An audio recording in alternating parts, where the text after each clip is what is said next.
भूषण चालू करू. Yes yes नक्की. नमस्कार सर्वांना. Good evening. रसिक वाचकचं हे पुढचं पुष्प. या वेळेला खासियत अशी आहे की आपल्यापैकीच एक आमच्या व्हॉलंटियर मधला मेन स्टे हा आता प्रेझेंट करणार आहे. आम्ही सगळे जेव्हा मीटिंग मध्ये भेटतो तेव्हा कुठली पुस्तकं वाचली, काय डिस्कस केलं, कसं वाटलं, या सगळ्याचं आम्ही एक्सचेंजेस व्ह्यूज आम्ही एक्सचेंज करतो किंवा एकमेकांना सांगतो सुद्धा, हे वाच, ते वाचू नको, समथिंग लाईक दॅट. आमच्या बऱ्याच मीटिंग मध्ये पुढचा प्लान आखला जातो. त्याच्यामध्ये सुयोग ऑल द वे.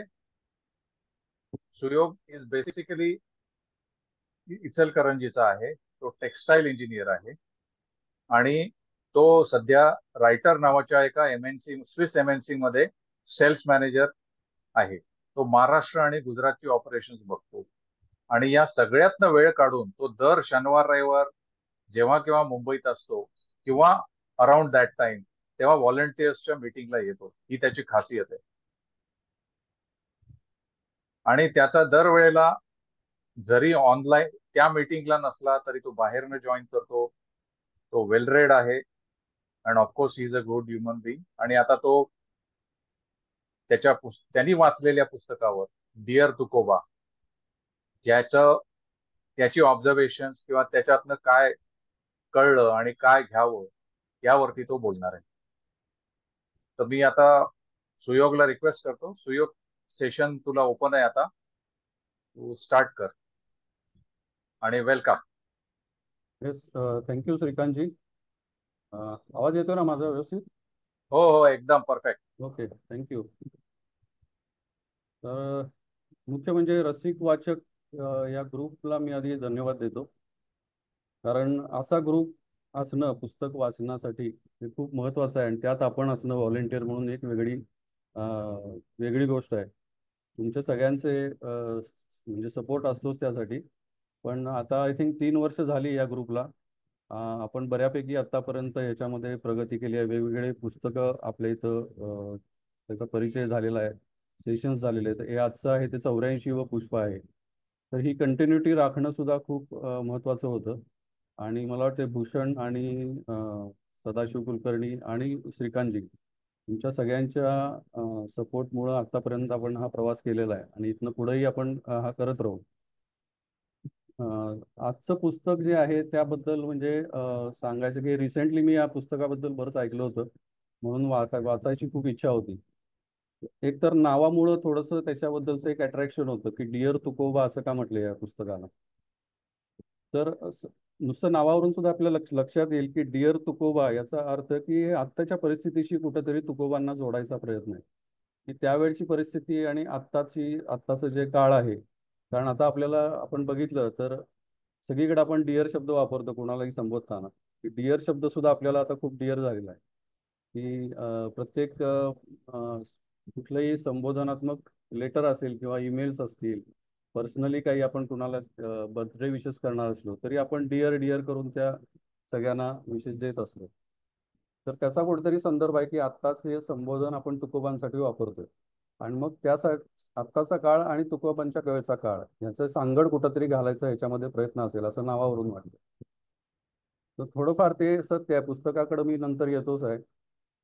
त्याचे ऑथर आहेत विनायक होगाडे, जे मुख्यतः पत्रकार आहेत स्वतः. आणि त्यांची याआधी 2 पुस्तकं झालेली आहेत. एक फिलिंग अस्वस्थ आणि ओ माय गोडसे अशी 2 पुस्तकं त्यांची आधी पब्लिश झालेली आहेत. आणि हे पुस्तक जे आहे ते मधुश्री पब्लिकेशननं प्रकाशित केलेलं आहे, पब्लिश केलेलं आहे. पुस्तकाच्या मूळ पुढच्या भागाकडे येण्याआधी थोडं तुकोबांच्या बद्दल आपण बोलूया, कारण तुकोबा आपल्याला सगळ्यांना माहिती आहे. असं नाही की कुणाला महाराष्ट्रात राहून तुकोबा माहिती नाही, पण पुस्तकाकडे जाण्याआधी थोडासा संदर्भ मागचा माहीत असणं सुद्धा तेवढंच गरजेचं आहे. म्हणून एक थोडीशी त्याच्याबद्दल एक आपण उजळणी करू की तुकाराम महाराज कोण होते. तर देहू गावामध्ये तुकाराम महाराजांचा जन्म झाला होता आणि त्यांचे आई वडील होते वल्लोबा आणि कनकाई. तर त्यांना 3 मुलं होती. एक सावजी पहिला, दुसरे तुकोबा आणि तिसरा कान्होबा. तर सावजी हा थोडा पहिल्यापासूनच विरक्त होता त्यानंतर तुकोबा आणि मग कान्होबा. त्यांचे जे वडील होते वल्लोबा हे भागवत धर्माचे फॉलोअर होते. म्हणजे त्यांच्या घरामध्ये सगळे विठ्ठलाची भक्ती होती, पांडुरंगाचे भक्त होते, वारी केली जायची. त्यामुळे साहजिकच ते संस्कार सगळे तुकोबांच्यावरही होते. वेगवेगळ्या लोकांची त्यांच्या गावामध्ये कीर्तनं व्हायची. ते लहानपणापासून तुकोबा त्या कीर्तनामध्ये रंगायचे, त्यामुळे तेही संस्कार त्यांच्यावर झाले होते. तर हा कुठंतरी मूळ गाभा त्यांच्या मनामध्ये होता. पुढं अं, बरेचसे कीर्तनकार जरी आले तरी त्यांच्या गावामध्ये ते राहायचे, त्यामुळे ते त्यांच्याशी संवाद व्हायचे. त्यामुळे हे सगळे संस्कार त्यांच्यावर होत होते. नंतर जसजसं मोठे व्हायला लागले तर 17-18 वर्षाचे असताना त्यांचे आई आणि वडील दोघंही गेले. आणि मोठा भाऊ हा विरक्त होता. तो विरक्तीमध्ये तो घर सोडून निघून गेला. आणि त्यामुळे सगळी सगळी जबाबदारी आहे ती तुकोबांच्यावर आली. तर तुकोबांचा मुख्य व्यवसाय होता, एक किराणाचं दुकान होतं. शिवाय ते गावाची महाजनकी करायचे, सावकारी करायचे. तर तो जो त्यांचा ते व्यवहार आहेत ते सगळे ते पुढं करत होते स्वतःच्या खांद्यावर घेऊन. आणि अचानक काही दिवसांनी, काही वर्षांनी गावामध्ये खूप मोठा दुष्काळ आला. आणि एवढा दुष्काळ होता की जनावरं मरायला लागली. त्यांचा स्वतःचा मुलगा त्याच्यामध्ये गेला. आणि आपण एवढे पांडुरंगाचे भक्त आहे, एवढं सगळं आपल्याकडे सावकारकी आहे, एवढा पैसा आहे आपलं, आपण म्हणजे सदन होते त्यावेळी. तर एवढं सगळं असूनही आपण दुष्काळात काही करू शकत नाही, ही त्यांना जाणीव खूप झाली की काहीतरी याच्यावर केलं पाहिजे. आणि त्या विवंचनेतून ते घरातून निघून गेले की हे असं का चाललंय सगळं. असं एवढा मोठा दुष्काळ आलाय, आपण काही करू शकत नाहीये, जनावरं मरतायत, माणसं मरतायत समोर. तर एकदम त्या ह्याच्यातून ते डिप्रेस झाले आणि ते मग सगळं आपलं एकटेच निघून गेले घरातून. आणि घरातून निघून गेले तर ते भामनाथाचा डोंगर होता, त्या डोंगरावर गेले. आणि तिथं ते ध्यानाला बसून विठ्ठलाचं ध्यान करायला लागले तिकडं. इकडं घरामध्ये सगळेजण त्याला शोधायला लागले की कुठे गेले, कुठे गेले म्हणून. पण 10-15 दिवस सगळेजण शोधत होते. आणि मग शेवटी त्यांचा मित्र शंतू जगनाडे त्याला ते त्या डोंगरावर सापडले. तिथं गेले तर हे एकदम ध्यानस्थ बसलेले होते. आणि तिथं तुकोबांना असा साक्षात्कार झाला होता की त्यांना त्यावेळी स्वप्नात, म्हणजे ध्यानाला बसले असताना की नामदेव आणि विठोबा दोघंही त्यांच्या स्वप्नात आले. आणि मग नामदेवांनी सांगितलं की तुम्हाला मी जे ओव्या आणि अभंग रचत होते असे तुम्हाला 1 कोटी अभंग तुम्हाला पुढे रचायचे. आणि मग त्यांच्यातनं ते कवित्व तिथं जागवायला लागलं. आणि तिथून मग त्यांना पुढं ऍक्च्युली ते अभंगाच्या दिशेनं वळले. तर ते सापडल्यानंतर तिथे परत गावाकडं त्यांना आणायला तो निघाला असून, तर ते एवढे त्यामध्ये विरक्त झाले त्यावेळी की आपल्याला आता संसार वगैरे काही नको आहे, किंवा आपण जे काही करायचं ते लोकांसाठी करायचं आहे, असं त्यांच्या मनात एक इच्छा निर्माण झाली होती. मग काय करता येईल. तर एक तर दुष्काळ होता अजूनही. तर दुष्काळात आपण आपली सगळी सावकारी कवाडं उघडूया. सगळं धान्य त्यांच्याकडे जे होतं ते सगळं त्यांनी खुलं केलं. दुसरं, ती सावकारकी म्हणजे गहाणखतं त्यांच्याकडे असायची, लोकांनी कर्ज घेतलेलं असायचं, त्याची जी गहाणखतं होती ती आता मी सगळी नदीत बुडवून देतो, म्हणजे लोक सगळे कर्जातून मुक्त होतील. तर त्यांचा जो दुसरा भाऊ होता कान्होबा, त्यानंही त्यानं खूप समजावलं की जर सावकारकी गेली तर आपण जगायचं कसं. आणि आपली मुलं आहेत, तुमची मुलं आहेत, आवली आहे म्हणजे तुकोबांची दुसरी बायको, तिला कसं सांभाळायचं, ती कसं सगळं सांभाळेल एकटी. तर ह्याच्यातून खूप त्यांचं डिस्कशन झालं. आणि मग शेवटी तुकोबा म्हणाले ठीक आहे, आपण असं करूया, ही गहाणखताची आपण वाटणी करूया. म्हणून त्याचे त्यांनी 2 भाग केले. एक भाग कान्होबाला दिला की हा तुझा भाग आहे, हा तू सुरू ठेव का सावकारी, म्हणजे तुझं संसार चालू राहील. आणि मी माझी गहाणखत आहे ती बुडवून देतो. आणि खरोखर तुकाराम महाराजांनी त्यावेळी ती जाऊन नदीमध्ये बुडवली. आणि ते बुडवल्यानंतर ते एकदम असे काय म्हणतात ती, जसं एखाद्या माणसाला आपण सगळं सोडून दिलं की तो एकदम मोकळा होऊन जातो, की कशाची विवंचना नाही. ब्लिस म्हणतात, ब्लिस असं त्या अवस्थेला म्हणतात इंग्लिशमध्ये, मराठीत मला शब्द नाही आठवत आहे. पण ती ब्लिस ही अवस्था तुकाराम महाराजांना झाली. आणि मग त्यातून ते फक्त विठ्ठल भक्तीकडे वळले. त्यातून जे काही त्यांच्याकडे पैसे होते किंवा जे काही शिल्लक राहिलेलं होतं त्यातून त्यांनी घरातलं जे विठ्ठलाचं मंदिर आहे ते त्यांनी चांगलं बांधून घेतलं. त्याला ते आनंद ओरी असं पुढं नाव झालं, ज्याच्यावर ते कीर्तन वगैरे करायचे रोज. आणि ही अशी परिस्थिती असताना ते विठ्ठल भक्तीत रंगायला लागले. रोज ते कविता करायला लागले किंवा अभंग रचू लागले आणि वेदांचे अर्थ जनसामान्य लोकांना कळतील अशा पद्धतीनं ते सगळे सांगू लागले ओव्यांमधून. आणि ते जसजसं प्रसार होत गेला, रोज ते कीर्तन करायचे लोक, वेगवेगळ्या गावातून लोक यायचे तिथं ते सगळं ऐकायला त्यांचं, आणि लोकांचं खूप प्रेम त्यांच्यावर किंवा भक्ती त्यांच्यावर जडू लागली. आणि त्यामुळं तुकोबा त्या पंचक्रोशीमध्ये चांगलेच लोकप्रिय व्हायला लागले, कारण त्यांची सांगायची पद्धत एकदम सोपी होती. आणि त्यामुळं काय झालं की त्या गावामध्ये जो मंबाजी गोसावी हा जो ब्राह्मण होता, त्याला ते जेलसी वाटायला लागली त्यांच्याबद्दल, की आपण सोडून हे लोक हे तुकोबा का सगळं सांगतात, हे खरं तर आपली अ, आपलं वर्ण आहे, आपलं काम आहे, ते हे तुकोबा सांगतायत ते बरोबर नाही. आणि म्हणून तो तुकोबांची धर्मपीठाकडे, पैठणचा जो धर्मपीठ आहे त्यांच्याकडे तक्रार करतात की तुकोबा वाणी असून वेदांचा अर्थ सांगतायत. तर त्यामुळे त्यांच्यावर खटला चालवण्यात यावा म्हणून तुकोबांचा ती तक्रार केली जाते तिकडं. आणि ती तक्रार झाल्यानंतरचा जो काही पुढचा भाग आहे तो आपल्याला सगळ्यांना माहिती आहे, की त्यानंतर त्यांना त्यांच्यावर खटला चालला. नंतर त्यांना शिक्षा झाली की तुमची कविताची जी काही बाड आहेत, अभंगांची बाड, ती इंद्रायणी नदीत तुम्ही बुडवून टाकायची. तर त्याप्रमाणे ते बुडवतात ती. आणि नंतर मग असा प्रसंग आहे की ती परत वर आली आणि मग परत ते सगळं सुरू झालं आणि ऍक्च्युली ती बुडली नाहीत वगैरे असं. आता हा मेन तुकोबांचा सगळा प्रसंग आहे, सगळं जे आयुष्य त्यांचं आहे ते. बरेच हाल झाले त्यांचे वगैरे सगळं आहे. आता पुस्तकाकडे आल्यानंतर पुस्तकात काय आहे, तर साधारण लहानपणी आपल्या सगळ्यांना मराठीमध्ये पेपरमध्ये किंवा मराठी शिकताना असं निबंध लिहायला एक विषय यायचे की मी पंतप्रधान झालो तर, किंवा सूर्य उगवलाच नाही तर, किंवा पृथ्वी थांबली तर फिरायची असं. तर ह्या पुस्तकामध्ये असं आहे की सपोज तुकाराम महाराजांच्या काळामध्ये जर मीडिया असता तर, म्हणजे आता जो सोशल मीडिया आहे किंवा आता जे न्यूज चॅनल आहेत, टीव्ही आहेत, फेसबुक आहे, सोशल मीडिया सगळं आहे, म्हणजे इंस्टाग्राम वगैरे सगळं, तर हे त्यावेळी असतं तर कसं झालं असतं.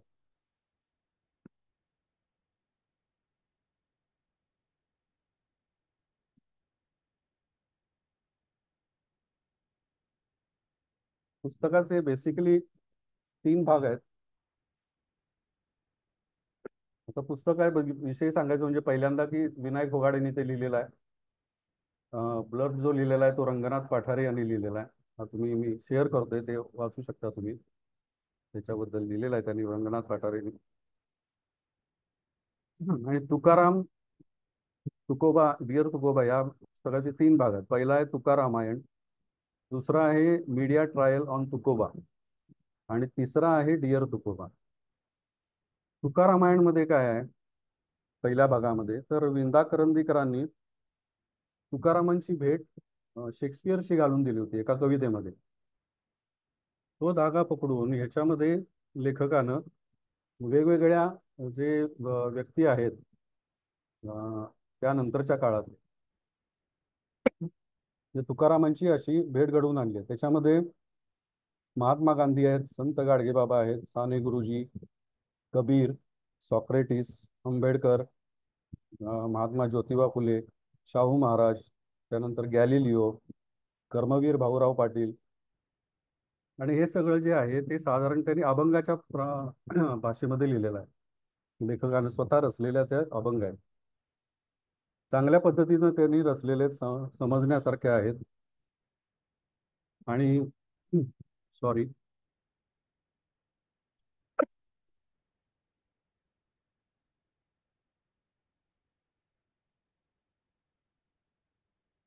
त्यातले 1-2 मी तुम्हाला जस्ट त्याचे हे वाचून दाखवतो.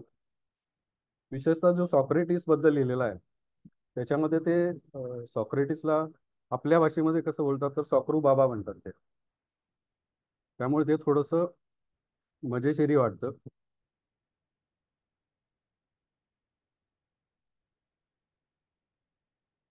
तुकोबा सॉक्रेटिस भेट, तुका ओवरीला आनंद रे झाला, त्याच्या भेटी आला सॉक्रेटिस. तू तत्वज्ञानाचा संत एक खास, तुका म्हणे त्यास सॉक्रू बाबा. नको नको तुका नको ही उपाधी, नाही काही सिद्धी मजपाशी. असा मी पामर पुरता अज्ञानी, गातो फक्त गाणी प्रश्नांचीच.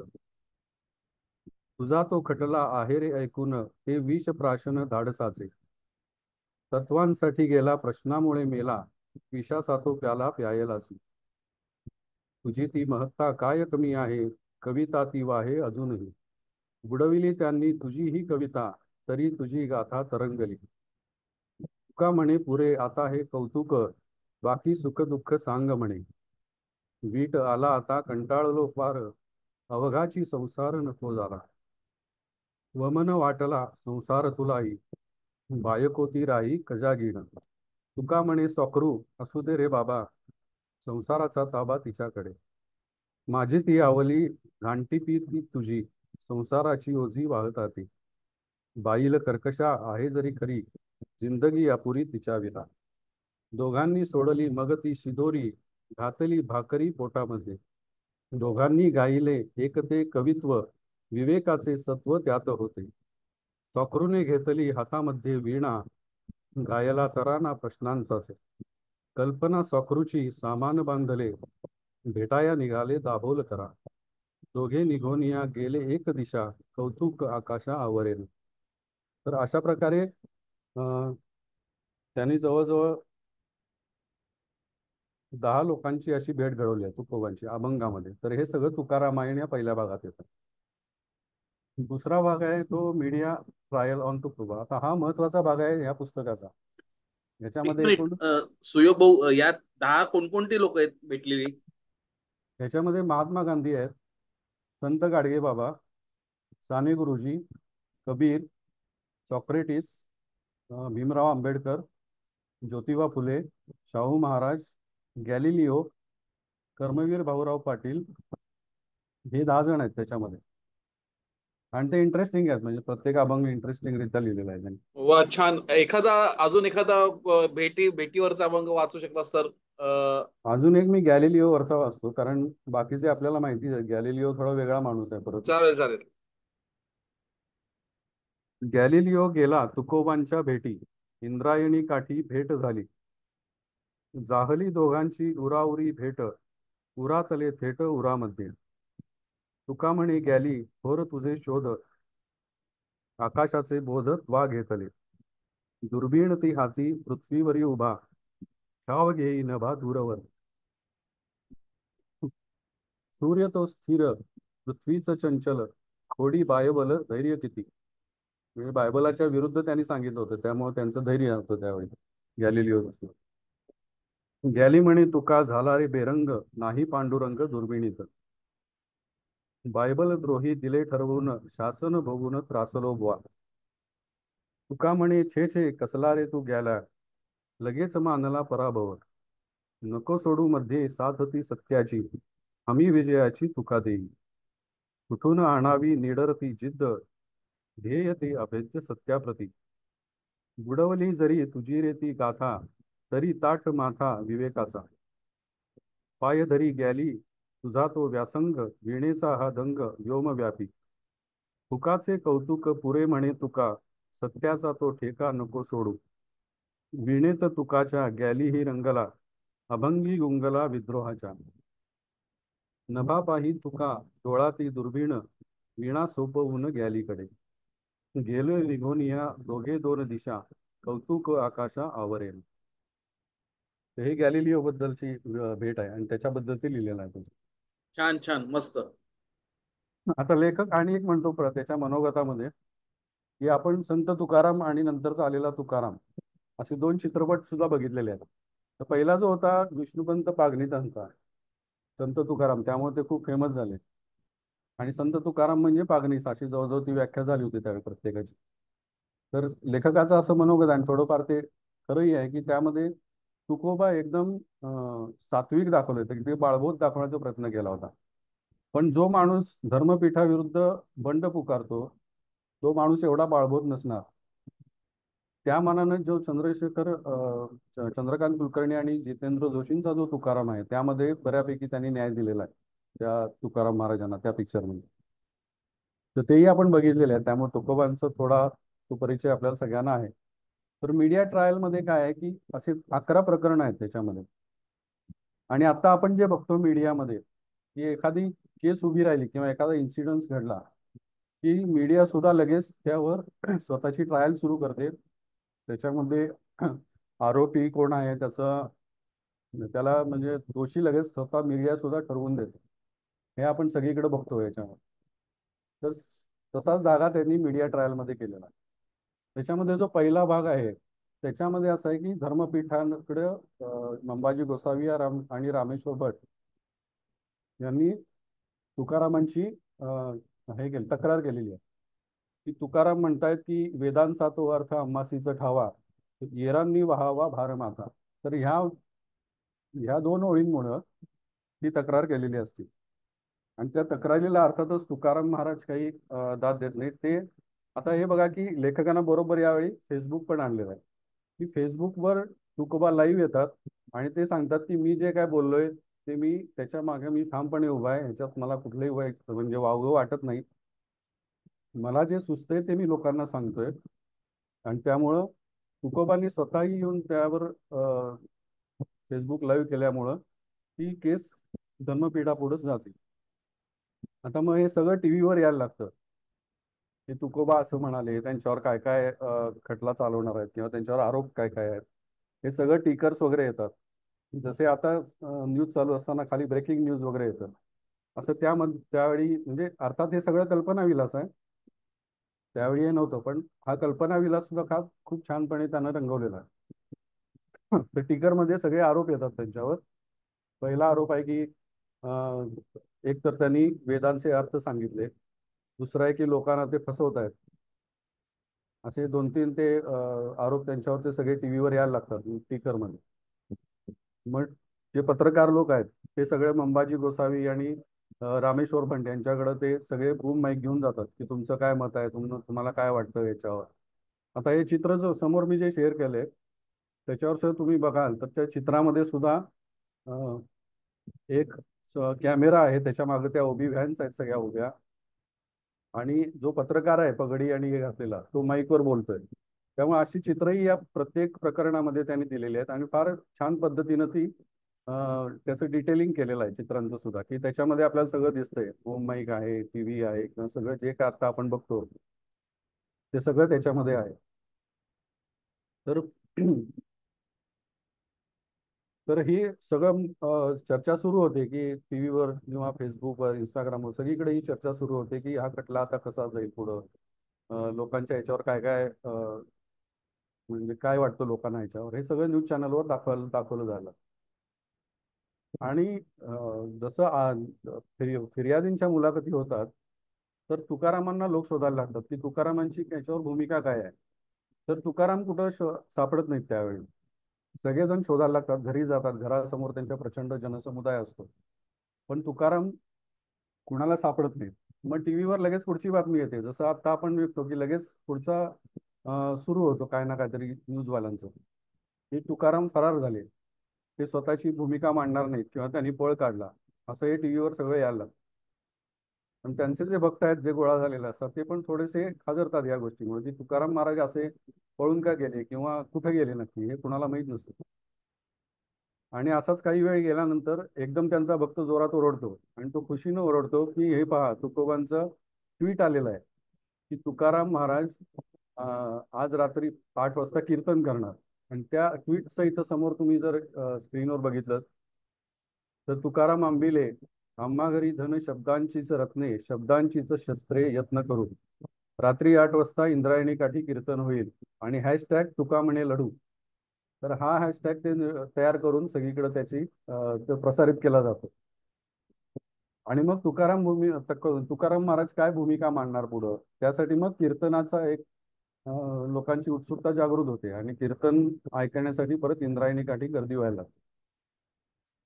आणि त्यानंतर दुसरा जो भाग आहे त्याच्यामध्ये कीर्तन आहे. Actually kirtan in the sense की परत ते स्वतःची बाजू मांडतात आणि पहिला गाव ते मीडियावर घालतात. आता या चित्रामध्ये सुद्धा तुम्ही बघा की समोर टेबल आहे आणि आता जसे बूम माईक ठेवलेले असतात पत्रकार परिषदेमध्ये वगैरे, तसे हे सगळे इथे ठेवलेले आहेत. तुकाराम महाराज कीर्तन करतायत, त्यांच्या बाजूला समोर 2 कॅमेरे आहेत. एका बाजूला एक बूम माईक घेऊन उभा असलेला पत्रकार आहे आणि बाकीचे लोक खाली बसलेले आहेत. त्यामुळं चित्र जी काढलेली आहेत, चित्र जी पुस्तकात दिलेली आहेत ती फार डिटेलिंग मध्ये सुंदर केलेली आहेत. आणि मग पहिला वार जो आहे तुकोबा तो माध्यम जे आहे त्याच्यावर करतात. आणि तुकारामांचा जो एक मित्र होता लहानपणीचा संतू जगनाडे, ज्यांना ऍक्च्युली त्यांचे जे अभंग आहेत ते लिहून काढले होते पूर्वी, तर तोच आता काय करतोय की तो आता टॅब घेऊन बसलेला. म्हणजे आताच्या आधुनिक काळानुसार तो टॅबवर सगळं उतरवून घेतो. तर पहिल्या ह्याच्यात म्हणतात की तुका म्हणे तुम्ही करा घटापटा नका जाऊ वाटा आमुची, ते एकदम त्वेषानं म्हणतात. म्हणजे माध्यमांवर वाद करतात. तर माध्यमांच्या विरुद्ध तक्रार अशी असते की खरं तर यांच्याकडे इतकी मोठी माध्यमं असतानाही सत्य शोधत नाहीत. खोट्या विरोधात त्यांना लढायचं नाहीये, किंवा यांना लढायचं कसं हेच माहिती नाही. कारण प्रसंगी सत्य दडपवून टाकण्याचं काम हे करतात. सत्तेला आणि परंपरेला अपेक्षित असणारा प्रोपागंडा पसरवणं हेच आता यांचं काम झालेलं आहे. तर मीडियाची फिरकी घेऊन कोरडे अश्रू ओढणाऱ्या तुकोबांच्या या कवितेवर हसा पिकतो. पण तुकोबा फरार झाले अशी फेक न्यूज पसरवणारी ही माध्यमे सत्तेची भाट आहेत हेही ते ठणकावून सांगतात. सगळ्या चॅनल्सवर तुकोबा लाईव्ह होते. त्यांनी पहिला असूड माध्यमांवर सोडला असला तरी त्यांचं लाईव्ह कीर्तन बंद करून टीआरपी मध्ये नुकसान करून घेण्याचा मूर्खपणा ते करू शकत नव्हते. संतून तुकोबांचं कीर्तन फेसबुक लाईव्ह सुद्धा केलं होतं. शेकडो तुकाराम समर्थक फेसबुकवर होऊन कीर्तन ऐकत होते. त्यामुळे अशा हे फेसबुक आणि सगळं त्यांनी या पहिल्या भागामध्ये या दुसऱ्या भागामध्ये त्यांनी लिहिलेलं आहे सगळीकडं. छान पद्धतीनं लेखकानं सगळीकडं सोशल मीडिया आणि याचा वापर कसा केला त्यावेळी ते त्याचा कल्पना विलास छान केलेला आहे याच्यामध्ये. आणि थोड्या वेळात तिथं जिथं तुकोबा कीर्तन करत असतात तिथंच पुढं शेख मोहम्मद येतात, त्यांचा जनसमुदाय घेऊन, त्यांचे भक्त घेऊन. ते तुकारामांना सपोर्ट करायला येतात. आणि टीव्हीवर परत ब्रेकिंग सुरू होत जाते की चांभार गोंद्याचे शेख मोहम्मद तुकोबांच्या भेटी, समर्थकांसह तुकोबांची घेतली भेट, इंद्रायणी काठी तुका शेखाचे पुनर्मिलन, शेख महमद अविंद त्याचे हृदय गोविंद. आणि तुकोबा आणि ते दोघं एकत्र परत तिथं त्यांना सपोर्ट मिळतो त्यांना, तुकोबांना. आणि जे आरोप आहेत ते तुकोबा परत वाचून दाखवते की माझ्यावरचे आरोप काय आहेत. तर एक जातीविशिष्ट विहित कर्माबद्दल आगळीक करून वर्णाश्रम धर्माला आव्हान देण्याचा अपराध, जातीने शूद्र असताना वेदांचा अर्थ लावणे, तशा कविता आणि लिखाण करणे. आणि तिसरा आहे की जातीने शूद्र असताना ब्राह्मणांना शिष्यत्व देणे आणि ब्राह्मणांच्या पाया पडून घेणे. हे असे 3 आरोप त्यांच्यावर असतात. तर हे चालू असताना जसं सध्याच्या जमान्यात एखादी गोष्ट बंद पाडायची असेल की भावना दुखावल्या आम्ही बंद पाडू वगैरे, जे चित्रपट पण आपण बघतो की लगेच बंद पाडायला लोक येतात, तसं कीर्तन बंद करायला मंबाजी भट आणि त्याची सगळी माणसं आणि रामेश्वर भट वगैरे सगळे येतात. तर त्याच वेळी तुकारामांची एक भक्त बहिणाबाई शिवरकर याही तिथं आलेल्या असतात त्यांना सपोर्ट करायला. तर त्या सांगतात की हे प्रकरण अजून न्यायप्रविष्ट आहे, त्यामुळे तुम्ही हे कीर्तन बंद पाडू शकत नाही. आणि दुसरं असं कुठेही सांगितलेलं नाही की हे कीर्तन करायचं नाही, असंही कुठं सांगितलेलं नाही, त्यामुळे तुम्ही हे बंद करायचं नाही. आणि असा त्यांचा आविर्भाव बघितल्यावर मंबाजी गोसावी तिथून निघून जातो. त्यानंतर येतं तिसरा प्रकरण. ऍक्च्युली याच्यामध्ये टीव्हीवर आता महाचर्चा आहे. जशी आता महाचर्चा होती की वेगवेगळ्या पक्षाच्या लोकांना बोलवून त्यांच्यात वाद असतो किंवा चक्क भांडणंही असतात, तर तशा प्रकारची महाचर्चा तिसऱ्या भागात आहे. तर तुकारामांच्या बाजूनं बहिणाबाई शिवरकर आणि शेख मोहम्मद येतात, आणि मंबाजी गोसावी, रामेश्वर भट आणि देऊगावचे पाटील, आणि एक जो दाखवलाय तो न्यूज अँकर. तर असं हे एक्सक्लुझिव्ह महाचर्चा आहे तिसऱ्या भागात आहे. आणि मग त्यात परत एकमेकांविरुद्ध जे काही त्यांचे वादविवाद आहेत, आरोप आहेत, त्याबद्दलची ती चर्चा आहे तिसऱ्या प्रकरणामध्ये. आणि मग पुढचा जो भाग आहे, कारण ह्याच्यात आता जास्त तुकोबांच्या बद्दल पण लिहिलेलंच आहे सगळं. त्यांचं जे त्यावेळेचं आयुष्य होतं किंवा त्या घटना आहेत त्याही याच्यामध्ये लिहिलेल्याच आहेत. असं नाही की फक्त मीडिया आणि याच्यावरच कॉन्सन्ट्रेट केले. त्याच्याबरोबर त्यांचं जे आयुष्य आहे तेही पुढं पुढं जाते, तेही त्या पुस्तकामध्ये त्यांनी बरोबरीनं लिहिलेलं आहे, सगळ्या त्या घटना पुढच्या ज्या आहेत. आणि तुकारामांचं मेन जे सांगणं होतं की तुका म्हणे वर्णाधर्म अवघे आहे सम ब्रह्म, मुंगी आणि राहावं आम्हा सारखाची जीव, हे ते ठसवून देतात, पुन्हा पुन्हा सांगत असतात. म्हणजे बहिणाबाई असतील किंवा शेख मोहम्मद असतील, हे सांगत असतात की असं कुठेही सांगितलेलं नाही की सगळे जे ब्रह्मदेवाचीच माणसं आहेत, त्यांनीच निर्माण केलेली आहे, तर असा भेदाभेद आपण करायचा नाही. तर हे सगळं हे तिसऱ्या प्रकरणामध्ये. चौथं जे प्रकरण आहे ते ऍक्च्युअल जो खटला चालतो धर्मपीठामध्ये, तर तुकोबा तिथं जातात धर्मपीठामध्ये, आणि तिथं समोर जे आहेत ते पीठासीन अधिकारी बसलेले आहेत. सगळे रिपोर्टर्स बाहेर कोर्टाच्या उभे असतात. तेच तुकाराम ज्यावेळी घरातून बाहेर पडणार असतात त्यावेळी तिथं सगळे रिपोर्टर हजर असतात, बूममाईक हजर असतात, ओबी व्हॅन्स असतात, प्रचंड जनसमुदाय असतो. त्यातनं ते तुकाराम बाहेर येतात आणि मग पत्रकार कसं त्यांचा पिछा करतात हे सगळं त्याच्यामध्ये लिहिलेलं आहे. मग ते धर्मपीठामध्ये जातात आणि धर्मपीठामध्ये परत बहिणाबाई आणि शेख मोहम्मद गेलेले असतात. तर त्यावेळेच्या जे रचना होती त्यानुसार स्त्रियांना त्यामध्ये धर्मपीठासमोर यायला बंदी होती. त्यामुळं रामेश्वर भट लगेच म्हणतात की बहिणाबाईंना इथं अलाउड नाही, त्यामुळे तुम्ही त्यांना बाहेर काढा. म्हणून त्याप्रमाणे ते बाहेर जातात आणि मग पुढं कारवाई सगळी सुरू होते. तर ह्या प्रत्येक प्रकरणामध्ये सुद्धा लेखकानं काय केले की प्रत्येक ठिकाणी त्यांचा जो ओव्या आहेत किंवा अभंग आहेत त्या 4-4 ओळी प्रत्येक ठिकाणी सिच्युएशन नुसार टाकलेल्या आहेत.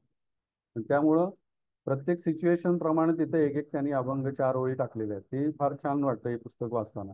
आणि त्याचं लगेच ती लिंक आपली लागतेच तिथं. म्हणजे असं कुठंही वाटत नाही की वेगळं कुठंतरी आपण चाललंय आणि एखादा मध्ये चुकीचा अभंग टाकलाय.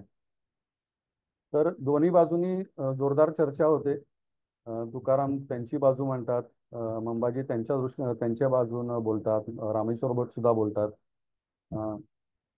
आणि तुकाराम महाराजांच्या म्हणजे जे काय त्यांनी इथं जे लिखाण केलेलं आहे लेखकानं, फार चांगल्या पद्धतीनं म्हणजे वेगवेगळं, साधी सोपी भाषा आहे पण छान लिहिलेलं आहे की कोणी ईश्वराच्या पायापासून जन्मला म्हणून तो शूद्र आणि कोणी मुखातून जन्मला म्हणून तो श्रेष्ठ, असं मानून तुम्ही भेदाभेदाची भिंत आजवर भक्कम करत राहिलात. पण आपण सगळेच जण एकाच ईश्वराची लेकरे असू आणि एकाच ब्रह्मतत्वापासून निर्माण झालेले असू, तर कुणी त्या जगन्नियंत्या ईश्वराला अधिक प्रिय आहे आणि कुणी अधिक परके, असे का असेल? विष्णुमय खरे जग येथे लागत असे लाग, पाटीले विभाग वर्ण धर्म हा खेळ तयाचा, अवघी एकाचीच वीण तेथे कैसे भिन्न भिन्न, वेद पुरुष नारायण तेने केला निवाडा.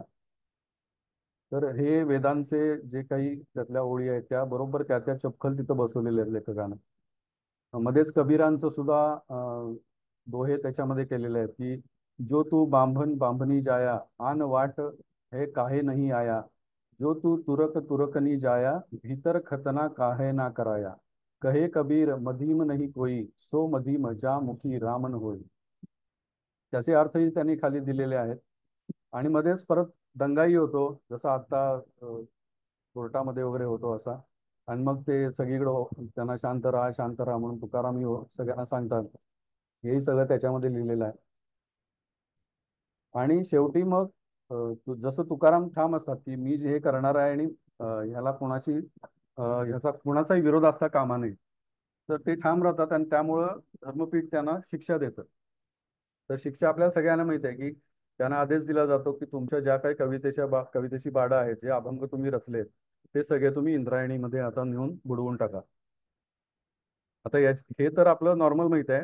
लेखकाने याच्यात सोशल मीडिया कुठं आणलाय की तो सांगतो की तुमच्या ज्या काही कविता सोशल मीडियामध्ये युट्यूबवर आहेत, फेसबुकवर आहेत, इंस्टाग्रामवर आहेत किंवा आणि ज्या काही वेगवेगळ्या साईट्स आहेत त्याच्यावर आहेत, त्या सगळ्या डिलीट करा, युट्यूबचे व्हिडिओ डिलीट करा. तर असं हे सगळं तुकारामांना त्यावेळी सांगितलं जातं. आणि हा तुकारामांचा जो सोशल मीडिया आहे तो हा सगळा संतू जगनाडे हा तो हँडल करत असतो. आणि ते ऐकल्यावर त्यालाही तिथं रडू येतं की हे आता सगळं मी एवढं सगळं केल्यानंतर मी डिलीट का करणार. आणि वेबसाईटचंही तो काम करत असतो, तर तेही त्याला परत थांबवायला लागणार असतं. तर हे 4 भाग झाले. आणि मग पुढच्या 5 ते 6 भागामध्ये साधारण प्रत्येकाचा संवाद आहे. त्यात जे तुकाराम 5व्या भागामध्ये 5वा जो प्रकरण आहे त्याच्यामध्ये तुकाराम ऍक्च्युली कवितेची बाडं घेऊन जातात बुडवायला. तो प्रसंग परत तसाच्या तसा त्यांनी मीडिया कशी त्याच्यामध्ये इन्व्हॉल्व असते की तुकाराम जसे घरात जातात लगेच मीडिया त्यांच्या मागोमाग जाते बूम माईक घेऊन, त्यांच्या घरावर सगळीकडे कॅमेरे, सगळा जनसमुदाय बाहेर उभा आहे. आणि बातम्या देताना सुद्धा की आपण एक्सक्लुझिव्ह दृश्य पाहू शकता याच न्यूज चॅनलवर वगैरे, असंही सगळं चालू असतं. आणि जसे तुकाराम बाहेर येतात, ते सगळे भाडं घेऊन बाहेर येतात, तर त्यांच्या मागं परत मीडियाच्या सगळ्या गाड्या आणि इंद्रायणी काठी ऑलरेडी त्यांच्या ओबी व्हॅन्स तयार असतात सगळीकडं, की आम्ही लाईव्ह दृश्य तुम्हाला दाखवतोय. तर मग तुकाराम आतमध्ये जातात, ते भाडं सगळी त्याच्यामध्ये विसर्जित करतात सगळी. आणि मग तिथपर्यंत मीडियाचा, आता इथनं पुढं मीडिया कमी आहे. आणि मग तुकाराम महाराजांचं त्यावेळी किंवा त्यांचे जे सपोर्टर्स होते त्यांचं काय पुढं 3-4 प्रकरणात काय संवाद आहेत, हे सगळे लेखकानं दिलेले आहेत. जसं तुकाराम सत्याग्रह करतात की आता यापुढं मी काय खाणार नाही आणि इथंच बसून राहणार इंद्रायणी काठी, त्याप्रमाणे ते तिथं बसतात. इन द मीन टाइम तो संतू जगनाडे सगळं डिलीट करून टाकतो. आता आपल्याला आतापर्यंत आपण सांगितलं होतं की ती बाढं परत नदीवर तरंगायला लागली वगैरे, पण तसं ऍक्च्युली लेखकाने ह्याच्यामध्ये काही केलेलं नाही, लिहिलेलं नाहीये. पण मग परत त्या कशावर आल्या किंवा परत कशा त्या लोकांच्या मुखी आल्या, तर त्याच्याबद्दलही छान पुढचे जे 2-3 भाग आहेत शेवटचे 7 आणि 8 प्रकरणं, त्याच्यामध्ये त्यांनी दिलंय की तुकारामांचं एक त्यांच्याच गावातला एक वेडा मुलगा असतो गुळ्या नावाचा. ऍक्च्युली त्याचं नाव गुळ्या नसतं, पण ते आणि त्यांचा मुलगा एकदा बाजारातनं जात असताना तो मुलगा तिथं रडत असलेला दिसतो त्यांना. तर त्याला कोणीतरी कपाळावर दगड मारलेला असतो आणि तिथनं रक्त येत असतं. आणि ते रक्त बघून तुकोबा त्याला जवळ जातात, त्याला मलमपट्टी करतात. आणि त्याला मारलेलं असतं कारण त्याने एका दुकानातनं गुळाचा तुकडा चोरलेला असतो.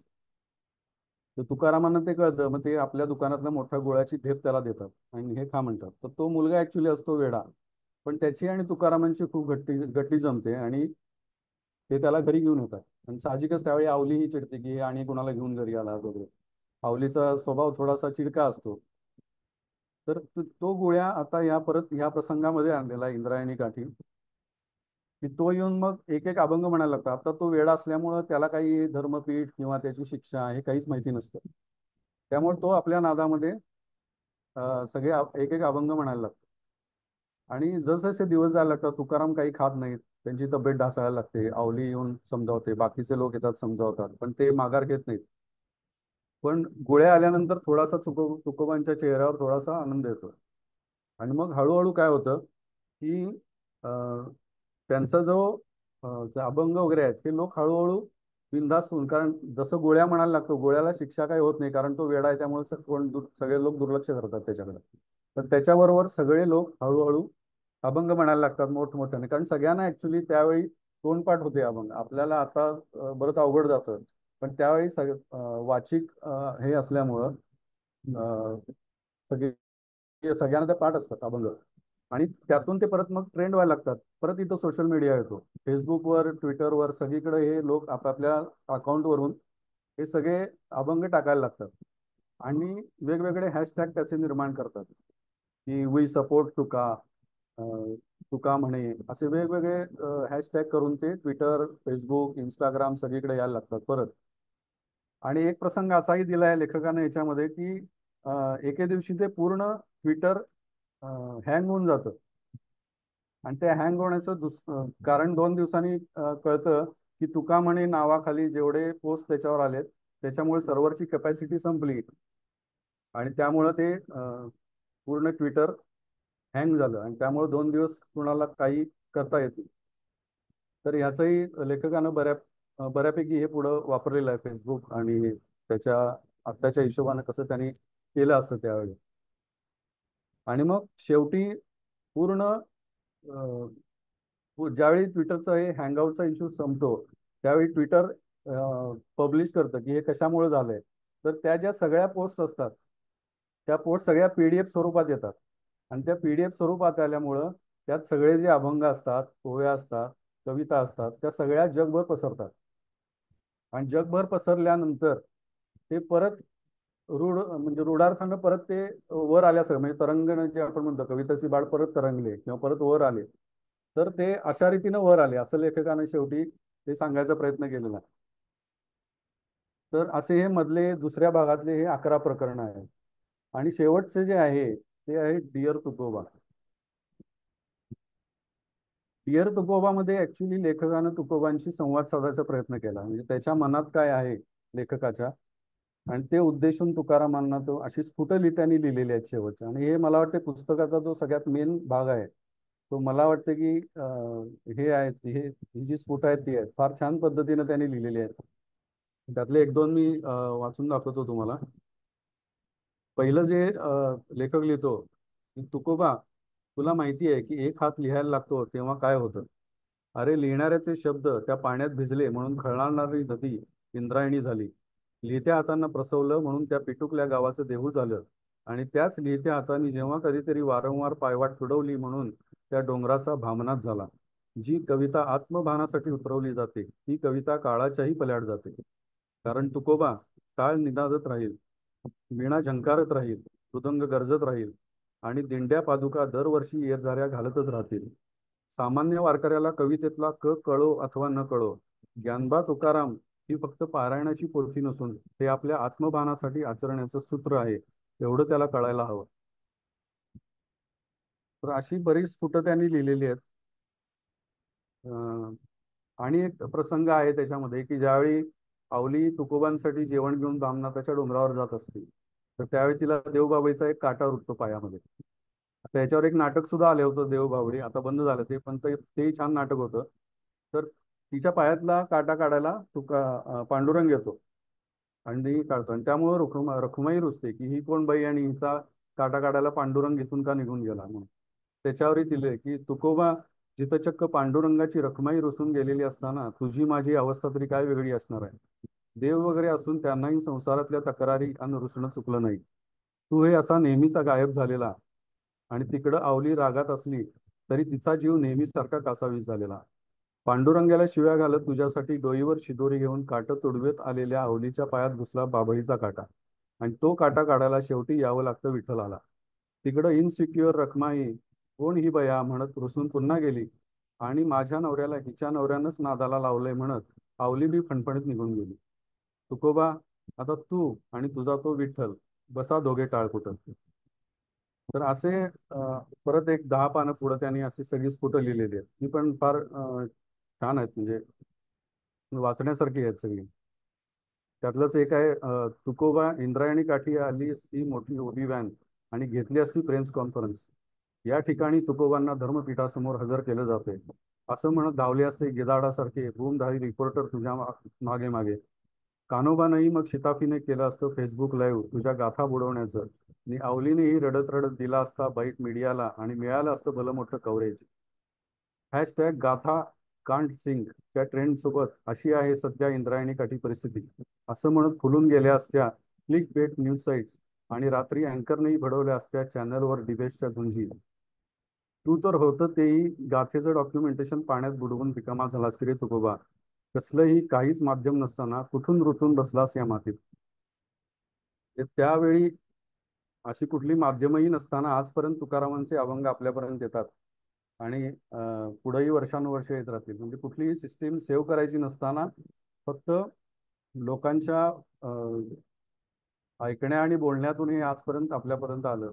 आणि संतू जगनाडेनं जर लिहिलं नसतं तर तेही पुढे आलं नसतं. तरी सुद्धा म्हणजे ते शेवटी त्याच फूटमध्ये त्यांनी सांगितलेलं आहे. तर असे हे 3 भाग आहेत पुस्तकाचे. नक्की वाचण्यासारखं आहे पुस्तक. तुम्ही, म्हणजे माझं तरी मत चांगलं आहे या पुस्तकाबद्दल.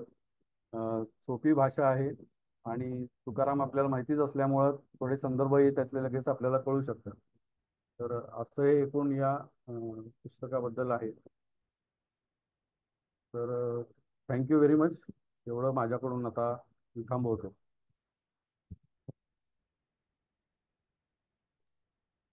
छान, खूपच छान सुयोग. म्हणजे एक वेगळा विषय आणि वेगळ्या पद्धतीने आजच्या काळाशी त्यांनी त्यांचं जोडणी केली आहे लेखकाने. तर हा प्रयत्न पण खूप वेगळा आहे. तर मी हा मंच खुला करतो. कोणाला काही प्रश्न विचारायचे असल्यास जरूर विचारावे.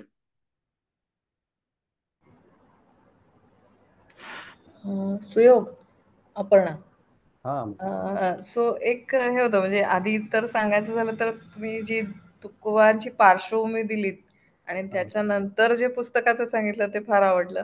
कारण त्याच्यामुळे एक असं सुसंगत एक फ्लो तयार झाला त्याचा आणि तो तसाच पुढे सदा सरळ सुंदर गेला. ते खूप छान आवडलं. म्हणजे एकदम सलग थँक्यू. झाला. असं कुठे तुटल्यासारखं अजिबात वाटलं नाही. त्याच्यासाठी तुम्हाला म्हणजे अगदी 100 मार्क. थँक्यू. माझंही आणि पहिलंच आहे याचा रिव्ह्यू करणं मी. नाही, नाही. सलग वाटलं म्हणजे कुठेच ते तुटलं नाही आणि अतिशय सलगपणे माझ्या कानाला ते सरळ सरळ वाटत राहिलं. तर ते खूप छान वाटलं.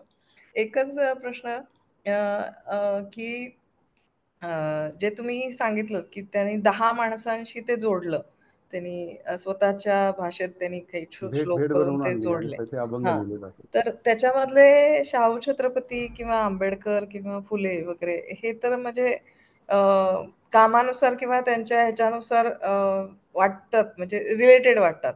हा. पण गॅलिलिओ वगैरे ह्या लोकांना जोडण्याचं काही त्यांनी म्हणजे विवेचन किंवा तर्क असं काही दिलंय का? किंवा म्हणजे का असं? असं काही कळतं का त्या पुस्तकातून? नाही, की असं का जोडलंय त्यांनी? तर्क असे त्यांनी दिलेले नाही आहेत. म्हणजे त्याच्या मनोगतामध्ये त्यांनी जे लिहिलंय की फक्त त्यांनी विंदा करंदीकरांचा हे दिलेला आहे हां, की जसं तुकोबांची शेक्सपियरची भेट घडवून आणली करंदीकरांनी, तसंच ती प्रेरणा घेऊन यांना भेट मोह झाला की आताच्या काळातले किंवा ओके. त्यानंतरच्या काळातले जे काही आहेत. तर गॅलिलिओ आणि सॉक्रेटिस तर संतच होता.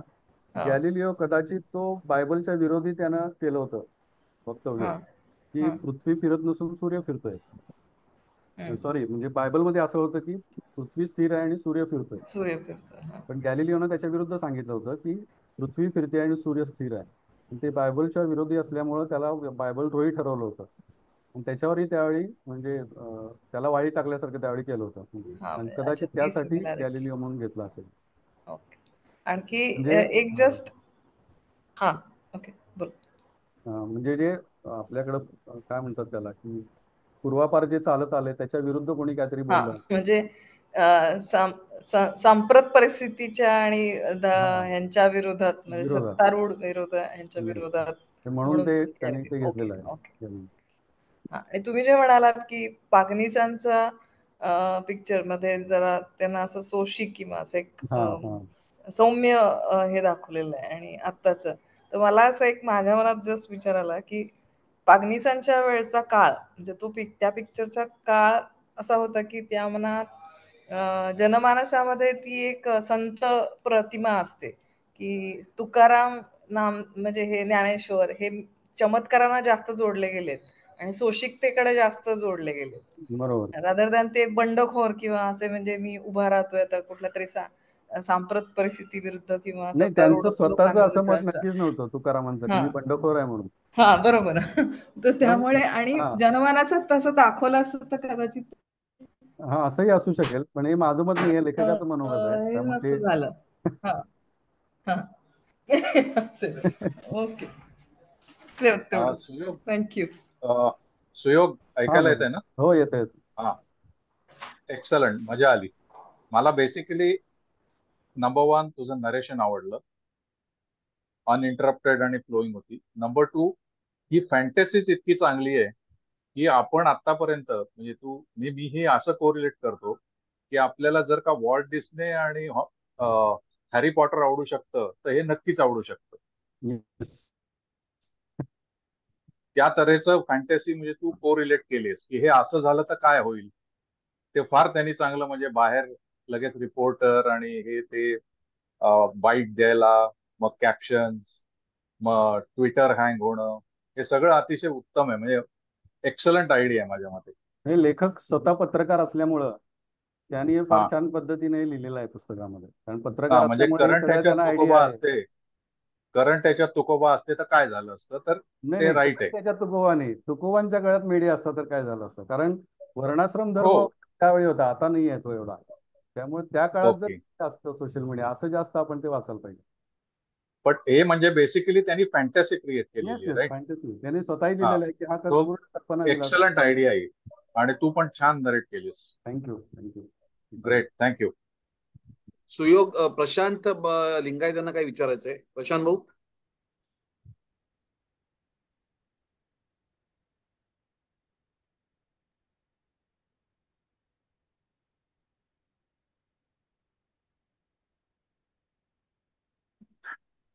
Hello, can you me?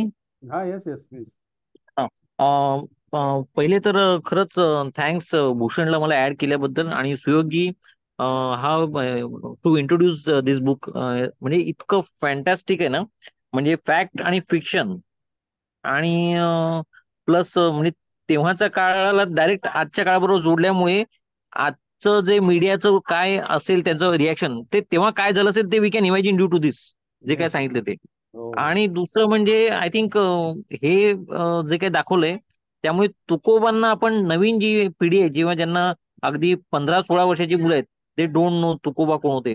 I mean we can also त्यांना आपण तुकोबांची ओळख अशा रीतीने केली तर जास्त लवकर पटेल. फॅन्टास्टिक बुक आणि फॅन्टास्टिक आयडिया. Thanks thanks.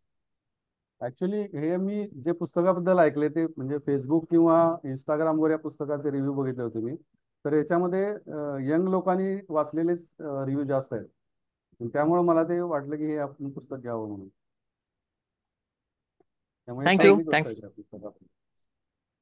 नाही, बरोबर आहे सुयोग. जसं मेधा भास्करन देशमुख यांनी सांगितलं की त्यांनी छत्रपती शिवाजी महाराजांवर लिहिताना त्यावेळेचे जे सैन्याला लागणारा खर्च त्यांनी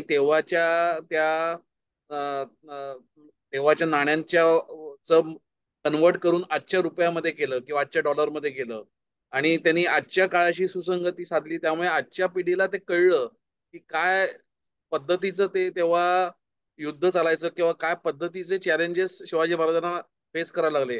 तर तसंच हे म्हणावं लागेल की अं, अं, आपल्या तुकाराम महाराजांना जे चॅलेंजेस फेस करायला लागले ते त्यांनी आजच्या काळाशी, आजच्या चालणाऱ्या जे काय चालतं त्याच्याशी जोडून त्यांनी ते आजच्या पिढीला ते उभं राहील त्यांच्या डोळ्यासमोर असं केलेलं आहे.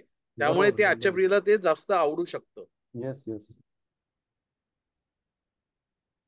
आणि काही आणि प्रसंग किंवा अवलीच्या मनातले प्रसंग, अवनी आणि बहिणाबाईंचा जो संवाद आहे काही काही प्रकरणांमध्ये, तोही फार छान त्यांनी तिथं लिहिलेला आहे. तिथं अर्थात मीडिया किंवा याचा कुठला संबंध नाही आहे, पण तुकारामांचे जे आयुष्य पुढे चालले तेही त्यात त्यांनी लिहिलेलं आहे वेगळ्या पद्धतीनं. आणि त्यात ते संवाद किंवा त्यांना काय वाटले, अवलीचं काय म्हणणं आहे, हे सुद्धा फार छान त्याच्यामध्ये लिहिलेलं आहे लेखकाने. अर्थात त्यांनी वेगवेगळ्या पुस्तकांचाही संदर्भ दिलाय, कुठली पुस्तकं त्यांनी वाचली आहेत त्यासाठी. तर त्याच्यामध्ये एक तर आहे की तुकारामांचे वंशज सदानंद मोरे यांनी लिहिलेला तुकाराम दर्शन हा ग्रंथ, दिलीप चित्रेंची पुन्हा तुकाराम, सेस तुका आणि तुकोबांचे वैकुंठ गमन, साळुंखे यांचं विद्रोही तुकाराम, तुलसी आंबिले यांचं तुका लोकी निराळा, वासी बेंद्रे यांचं तुकाराम महाराजांचे संत सांगाती, दिबा मोकाशी यांचं आनंद ओरी आणि भालचंद्र नेमाडे यांचं तुकाराम, अशी पुस्तकं संदर्भासाठी त्यांनी वापरली होती. वा वा. म्हणजे यामुळे ऍक्च्युली या पुस्तकांमुळे एवढी बाकीची पुस्तकं पण आहेत हे आम्हाला कळलं. हो हो. म्हणजे एकच तुम्हाला दिलीप चित्रेंचं पुस्तक माहिती होतं, पण हा. बरीच पुस्तकं कळली या निमित्ताने. सुयोग, तुला बऱ्याच लोकांनी छान प्रतिक्रिया दिलेल्या आहेत, त्या मी वाचून दाखवतो. प्रशांत लिंगायत यांनी म्हटलं होतं खूप छान similarities between Galileo and Tukoba. Jyoti Date यांनी म्हटले खूप छान विवेचन केलं आहे. संतोषने म्हटले सुरेख विवेचन. प्रशांत लिंगायतने म्हटले ब्रिलियंट ओरिजिनल आयडिया. सगळ्यांनाच हे तुझं विवेचन आवडलंय. म्हणजे मुळात आयडिया ही छानच आहे लेखकाची, आणि ती तू चांगल्या पद्धतीने मांडलीस. आणि त्यामुळे हे पुस्तक लोकांना विकत घ्यावंसं वाटेल किंवा लायब्ररीतून आणावंसं वाटेल, यात काही शंकाच नाही.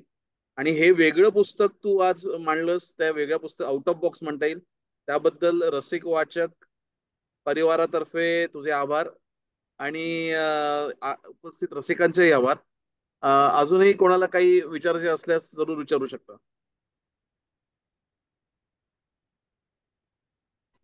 हे पुस्तक कव्हर वरून इतका आशय देत नाही तितका सुयोगने दिलाय, त्याबद्दल सुयोगचे आभार. Thank you sir. मला आणखीन एक ऍड करायचंय. जसं तुम्ही जितके रेफरन्सेस सांगितलेत ना की हे पुस्तक लिहायला, तर आता म्हणजे असं झालं की तेवढी पुस्तकं न वाचायची गरज पडता आम्हाला त्या सगळ्यांचं सार इथे मिळालंय, असं पण झालंय सॉर्ट ऑफ. नाही, पण ती पुस्तकही वेगळी आहेत, म्हणजे याच्यात अर्थात नाही, आय त्यांनी नो, या सगळं टाकले आहेत. इवन गोनी दांडेकरांचं एक पुस्तक आहे, तेही छान आहे, ते तुकाराम महाराजांचं. तर हो, त्याचा तुका ऍक्च्युली आकाशा एवढा. तुका ते फार आकाशावर सुंदर आहे, सुंदर फारच सुरेख पुस्तक आहे आहे ते. ते. आणि मी आता त्यांनी सांगितलेलं ह्याच्यात मेन्शन असले आनंद ओरे सुद्धा मागवले, ते आणलंय माझ्याकडे, आता तेही वाचायचं आहे. गोनी दांडेकरांचं कुठलं पुस्तक म्हणाला? तुका आकाशा एवढा. बर. गोनी दांडेकरांची सगळीच छान आहेत, म्हणजे मोगरा फुलला ज्ञानेश्वरांवरती, दास डोंगरी राहतो रामदासांवरती, उत्तम उत्तम पुस्तक आहेत. या सगळ्या ही सगळी गाडगेबाबांवरचं त्यांचं सगळी म्हणजे अतिशय उत्तम आहे गोनी दांडेकर, आणि सगळी मी विकत घेतलीत त्याच्यामुळे आता तू एखाद्या फारच सुंदर आहे. पुस्तकावर कर अपर्णा. हो, आता पुढचं मोगरा फुलला याच्यावर आपण कोडबोले करतील. बरोबर. अरे नाही, नाही, माझ्या मनात खरं तर कादंबरीमय शिवकालवर करायचं आहे. ते माझं अतिशय आवडतंय. मला माहिती नाही कोणी केलंय का आधी. नाही केलेलं. ते माझं खूप आवडतंय गोनी दांडेकरांचं, सगळ्यात बेस्ट पुस्तक आहे माझं फक्त ते मत आहे. मोठं आहे, त्यामुळे ते त्याचे कदाचित 1-2 भाग करायला लागतील आपल्याला. हा, मोठं आहे ते, पण माझं अतिशय फेवरेट आहे. म्हणजे गोनी दांडेकरांचं सगळ्यात आवडतं पुस्तक आहे माझं ते, कुठलं कादंबरीमय पुस्तक? शिवकाल. कादंबरीमय शिवकाल खूप वेगळं पुस्तक आहे. खूपच म्हणजे मला प्रचंड आवडणारं पुस्तक आहे. मी खूप वेळा वाचलंय, पण अजूनही म्हणजे परत परत वाचावं असं वाटतं. खूप छान आहे. आणि माहिती नसलेलं आहे, म्हणजे बऱ्याच जणांना माहिती नसतं. कादंबरीमय शिवकाल हे माहिती नाहीये बऱ्याच जणांना. म्हणजे तो शिवकाल पूर्ण उभा केलेला आहे त्याच्यामध्ये. हा, म्हणजे मी त्याच्यात माझं अर्धच नायक वाचून असा नाही. झालंय. हा, मी माझं म्हणजे मी ते विकत घेतलं आणि मी वेड्यासारखं वाचलंय ते. ग्रेट. त्याच्यावर मुळात जमलं तर करेन, म्हणजे असं मनात येतंय माझ्या. जरूर जरूर नक्की. तू ठरव कुठली तारीख आणि त्याप्रमाणे सांग आम्हाला, कळव. चालेल चालेल चालेल.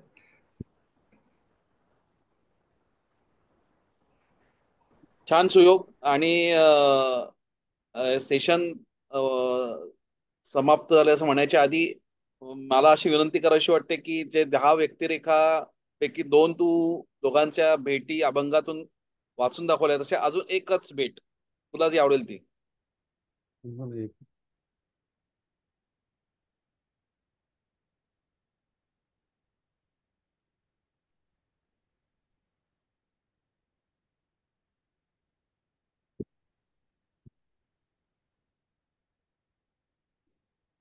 तुकोबा आणि कबीर यांची भेट.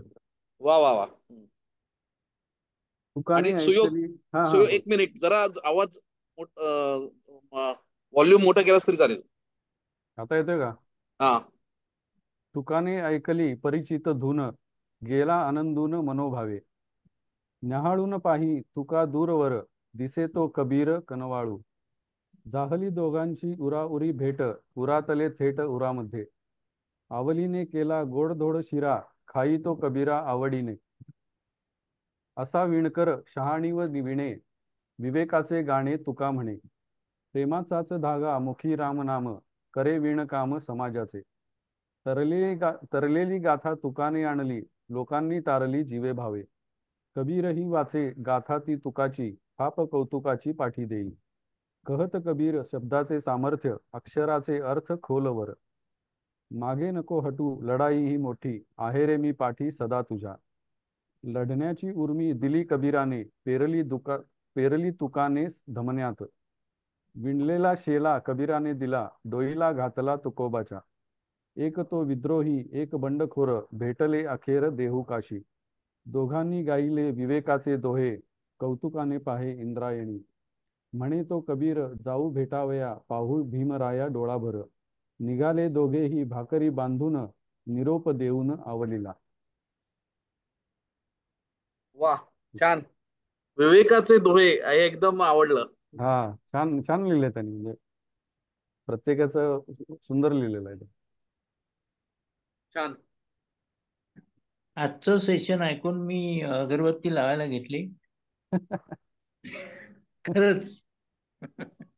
मोबाईलला फुलं वगैरे घातली नाही ना? खूप बरं वाटलं सुयोग, खूप छान केलं. Thank you. Your image is elevated like anything. Your trading high. मला वाटतं बंद करूया आता. सर त्यांच्या मूड मध्ये आलेले आहेत.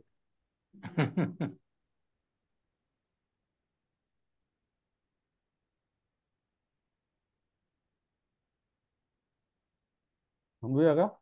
ओके, धन्यवाद सुयोग. आणि आता पुढचं थँक्यू. सत्र आहे हा ते संजय जोशी. त्यांनी बॉटनीमध्ये PhD केलेलं आहे आणि ते विंटर स्प्रिंग हे एका अमेरिकन ऑथरने लिहिलेल्या पुस्तकावर सादरीकरण करतील. आणि ते पुढच्या शनिवारी 22ला किंवा 29ला ते आपण ग्रुपवर कळवूच. पण ते या महिन्यातलं पुढचं सत्र श्री जोशी यांचं असेल. धन्यवाद.